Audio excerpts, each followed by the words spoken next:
મુખ્યમંત્રી ભૂપેન્દ્ર પટેલ ગીર સોમનાથ પહોંચ્યા। ગીર સોમનાથના કોડીનારના કડવાસણ પહોંચ્યા છે। મુખ્યમંત્રી ભૂપેન્દ્ર પટેલ ખેડૂતો સાથે મુલાકાત કરીને મુખ્યમંત્રીએ નુકસાનીનો તાગ મેળવ્યો છે। ત્યારે હવે મુખ્યમંત્રી પોતે ખેડૂતોની બહારે આવ્યા છે અને જે જગ્યાએ મુશ્કેલી સર્જાઈ છે ખેડૂતોને ત્યાં તેઓ પહોંચ્યા છે।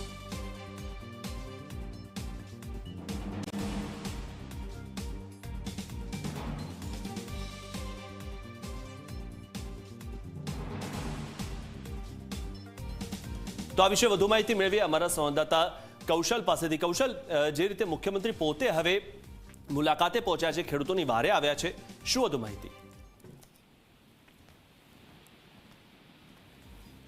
જી કૌશલ।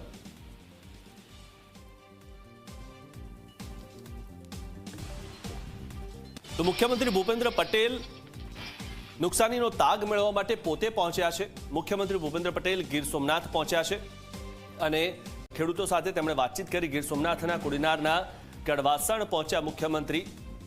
ત્યારે મુખ્યમંત્રીએ ખેડૂતો સાથે વાતચીત કરી હતી અને ખેડૂતો સાથે તેમણે મુલાકાત કરી હતી। ત્યારે હવે મુખ્યમંત્રી પોતે પણ ખેડૂતોની વારે આવ્યા છે અને તેમને જે નુકસાની થઈ છે તે બાબતે પોતે પણ તેમણે તાગ મેળવ્યો।